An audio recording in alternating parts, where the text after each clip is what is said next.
नमस्कार मित्रों, TV 20 news रोज दिखाता है आपके क्षेत्रों की ताजा खबरें। मैं हूं आपके साथ अशोक वर्मा। आइए रूबरू कराते हैं आपके क्षेत्रों की तमाम खबरें। भारतीय जनता पार्टी के लालगंज के पूर्व जिला अध्यक्ष सूरज प्रकाश श्रीवास्तव व नगर अध्यक्ष मृगांक शेखर सिन्हा के नेतृत्व में पश्चिम बंगाल, असम और पुडुचेरी में पार्टी की जीत पर भव्य जश्न मनाया गया। जिले में जैसे ही चुनाव परिणामों में भाजपा की जीत की खबर पहुंची, कार्यकर्ताओं और समर्थकों में जबरदस्त उत्साह देखने को मिला। जश्न के दौरान लालगंज के पूर्व जिला अध्यक्ष के द्वारा नगर स्थित पुराने कोतवाली पर कार्यकर्ता एकत्र हुए, जहां ढोल नगाड़ों के साथ खुशी का इजहार किया गया। कार्यकर्ताओं ने एक दूसरे को मिठाइयां खिलाई, पटाखे फोड़े और भारत माता की जय व भाजपा जिंदाबाद के नारों से पूरा वातावरण गुंजेयमान कर दिया। इस मौके पर सूरज प्रकाश श्रीवास्तव ने कार्यकर्ताओं को संबोधित करते हुए कहा कि जीत पार्टी की नीतियों, संगठन की मजबूती और शीर्ष नेतृत्व के कुशल मार्गदर्शन का परिणाम है। उन्होंने विशेष रूप से प्रधानमंत्री नरेंद्र मोदी और केंद्रीय नेतृत्व की सराहना करते हुए कहा कि उनकी जन कल्याणकारी योजनाओं और मजबूत नेतृत्व के कारण जनता ने भाजपा पर विश्वास जताया है।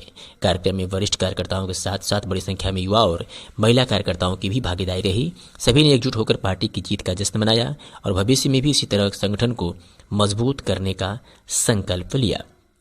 इस अवसर पर नगर अध्यक्ष भाजपा मृगांक शेखर सिन्हा, मयंक कुमार श्रीवास्तव, चंद्रहास राय, राघवेंद्र मिश्रा लड्डू, सुधीर गुप्ता, प्रिंस सिंह मोटी, अनिता सिंह, आशा वर्मा, गोपाल कृष्ण अग्रवाल, विनायक सिंह सरदार, विशाल श्रीवास्तव, आकाश गुप्ता, उमेश विश्वकर्मा, महेंद्र मोदनवाल, पंकज मोदनवाल, अनूप श्रीवास्तव, अरुण श्रीवास्तव, गोलू गुप्ता सहित दर्जनों कार्यकर्ता उपस्थित रहे। पश्चिम बंगाल, पुडुचेरी और असम की यह जीत भारतीय जनता पार्टी के करोड़ों कार्यकर्ताओं का मनोबल बढ़ाने वाली जीत है। ये सनातन की जीत है।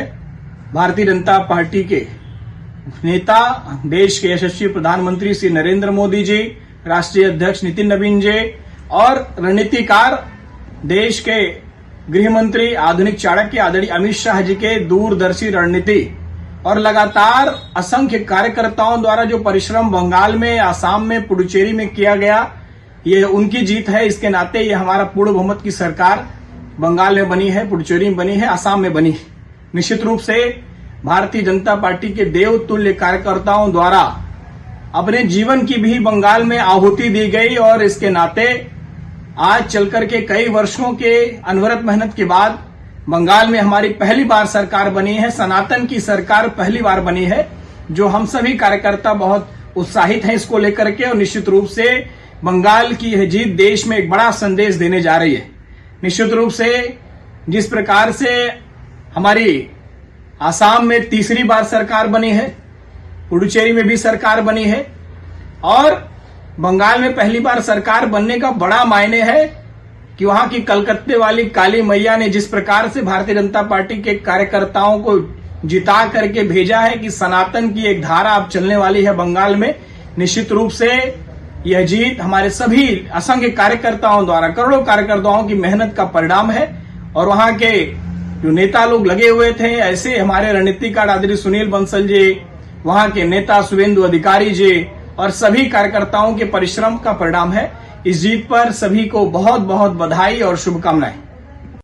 यह जीत उत्तर प्रदेश के कार्यकर्ताओं का मनोबल बढ़ाने वाली जीत है और निश्चित रूप से उत्तर प्रदेश में पुनः 2027 में भारतीय जनता पार्टी की सरकार बनने जा रही है और आगे उत्तर प्रदेश की सरकार में इस बार आजमगढ़ भी शामिल होगा कि 10 की 10 सीटों पर भारतीय जनता पार्टी के कार्यकर्ताओं का मनोबल बढ़ा हुआ है। हम 10 की 10 सीटें भारतीय जनता पार्टी की झोली में डालने का कार्य करेंगे। आजमगढ़ भी जीतेंगे और आगामी उत्तर प्रदेश भी जीतेंगे।